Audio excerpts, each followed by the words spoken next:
ഇപ്പോൾ പൊതുപ്രവർത്തകൻ ഫിർദോസി വിഷയത്തിൽ പ്രതികരിക്കാനുണ്ട്. ശ്രീ ഫിർദോസി, ഈ അവയവം മാഫിയയുടെ വിവരങ്ങൾ ഓരോ ദിവസവും നമ്മളിങ്ങനെ കേട്ടുകൊണ്ടിരിക്കുകയാണ്, ഓരോ വെളിപ്പെടുത്തലുകളായി വന്നുകൊണ്ടിരിക്കുകയാണ്. ഇപ്പോൾ ഒരു യുവതി ജനം ടിവിയോട് വെളിപ്പെടുത്ത സമൂഹ മാധ്യമത്തിൽ പോസ്റ്റും ഇട്ടിരുന്നു ഇതിനെക്കുറിച്ച്. കൊച്ചിയിലെ പ്രധാനപ്പെട്ട ആശുപത്രികൾ കേന്ദ്രീകരിച്ച് ഈ അവയവ മാഫിയ പ്രവർത്തിക്കുന്നു എന്നുള്ളത് എങ്ങനെ നോക്കിക്കാണും? കൊച്ചിയിലെ ഒരു പ്രധാനപ്പെട്ട ആശുപത്രിയല്ല, അതെ, പ്രധാനപ്പെട്ട ആശുപത്രികൾ, അതെ, ആശുപത്രികളെല്ലാം ഈ രീതിയിൽ പ്രവർത്തിക്കുന്നുണ്ട് എന്നുള്ളത് സുവ്യക്തമാണ്.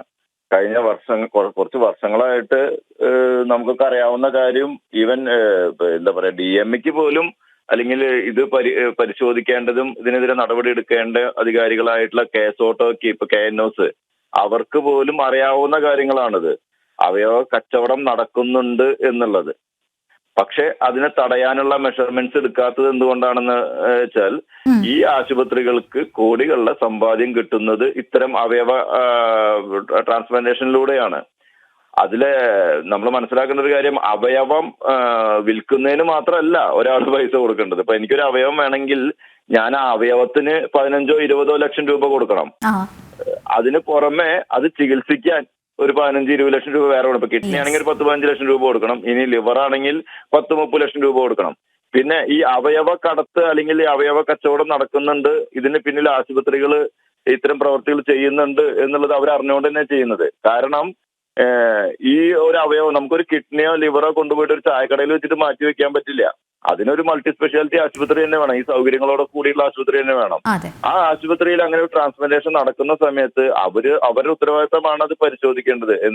ഇതിന്റെ ടേംസ് ആൻഡ് കണ്ടീഷൻസും ഇവിടുത്തെ റൂൾസ് ആൻഡ് റെഗുലേഷൻസ് എല്ലാം പാലിച്ചുകൊണ്ടാണോ ഈ അവയവം ട്രാൻസ്പ്ലാന്റ് ചെയ്യാൻ വേണ്ടിയിട്ട് ഞങ്ങളുടെ ആശുപത്രിയിൽ എത്തിയിരിക്കുന്നതെന്ന് പരിശോധിച്ച് ഉറപ്പുവരുത്തിയിട്ട് മാത്രമേ അത് ട്രാൻസ്പ്ലാന്റ് ചെയ്യാൻ പറ്റുള്ളൂ. പക്ഷെ അതൊന്നും ഇവിടെ നടക്കുന്നില്ല. ഒരവയവം വേണം. ഇപ്പൊ നമ്മളിപ്പോ ഇപ്പൊ നിങ്ങൾ പറയുന്ന ആശുപത്രിയും അതേമാതിരി തന്നെ MG റോഡിലുള്ള ഒരു ആശുപത്രി, ഇവിടെയാണ് രണ്ട് പ്രധാനപ്പെട്ട ആശുപത്രികൾ ഈ കിഡ്നി ട്രാൻസ്പ്ലാന്റേഷൻ കൂടുതൽ നടന്നുകൊണ്ടിരിക്കുന്നത്. അവിടെ നമ്മളവിടെ ചെന്നാൽ തന്നെ അതിന്റെ മാഫിയ അതിന്റെ പടിവാതിക്കൽ നിൽക്കുന്നുണ്ട്, നമ്മളെ തന്നെ ഇതിലേക്ക് കൊണ്ടുപോകാൻ വേണ്ടിയിട്ട്. ഈ കോവിഡിനൊക്കെ മുമ്പേ ആയിട്ട് ഇവര് മാതൃഭൂമി പത്രത്തിലൊക്കെ പരസ്യം കൊടുത്തിട്ട് ചെയ്തിരുന്നു ഈ പരിപാടിയൊക്കെ. പത്രത്തോളം ഓപ്പൺ ആയിട്ടാണ് ഈ കാര്യങ്ങൾ ചെയ്യുന്നത്. അപ്പൊ അത് നമ്മളൊരു പരസ്യം, കിഡ്നി ആവശ്യമുണ്ടെന്നോ അല്ലെങ്കിൽ കിഡ്നി കൊടുക്കാനുണ്ടെന്നൊക്കെ പറഞ്ഞിട്ട് ഇവര് പരസ്യം കൊടുക്കും, അതിലേക്ക് ആൾക്കാരെടുക്കും, പിന്നെ അവരെന്നെ കൺവേർട്ട് ചെയ്തിട്ട് ഈ മാഫിയയിലേക്ക് കൊടുക്കും. ഞാൻ അവരായിട്ട് ബന്ധപ്പെട്ട് കുറെ പോയിട്ടുള്ളതാണ്. അപ്പൊ അവരെന്റെ അടുത്ത് പറഞ്ഞ ലേക്ക് ഷോറിൽ വെച്ച് ട്രാൻസ്പ്ലാന്റ് ചെയ്യാന്ന് പറഞ്ഞാണ്. എന്റെ അടുത്ത് പറഞ്ഞത് എനിക്ക് 5 ലക്ഷം രൂപ തരാമെന്നു പറഞ്ഞിട്ടുണ്ടായിരുന്നവര്. അപ്പൊ ഞാൻ അതിന്റെ പിന്നെ നമ്മുടെ കൺസെന്റ് വേണം, ഫാമിലിയുടെ കൺസെന്റ് വേണം എന്ന് പറഞ്ഞിട്ട്, അപ്പൊ അവര് അതിന്റെ ടെസ്റ്റ് നമുക്ക് ലേക്ക് ഷോറിൽ വെച്ച് നടത്താം, അത് കഴിഞ്ഞിട്ട് അവിടെ വെച്ചിട്ട് ട്രാൻസ്പ്ലാന്റ് ചെയ്യാന്നുള്ളതാണ് അവര് പറഞ്ഞത്. അത്രത്തോളം അവരും ഇവരുമായിട്ട് കണക്റ്റഡ് ആണ്, ഈ ആശുപത്രികളും ഇവരും തമ്മിൽ നമ്മൾ മനസ്സിലാക്കേണ്ടത് എന്താ വെച്ചെങ്കിൽ, കേരളത്തിൽ തന്നെ എത്ര മൾട്ടി സ്പെഷ്യാലിറ്റി ആശുപത്രികൾ കൊച്ചിയിൽ തന്നെ ഉണ്ടെന്ന് ആലോചിച്ചാൽ മതി. എന്താ പറയുക, ആയിരക്കണക്കിന് അല്ലെങ്കിൽ 100 പ്രാഥമിക ആരോഗ്യ കേന്ദ്രങ്ങൾ, മെഡിക്കൽ കോളേജുകൾ, ഇതൊക്കെ കേരളത്തിലുണ്ടെങ്കിലും അതിന് പുറമെ ഇത്രയും മൾട്ടി സ്പെഷ്യാലിറ്റി ആശുപത്രികൾ കേരളത്തിലുണ്ട്.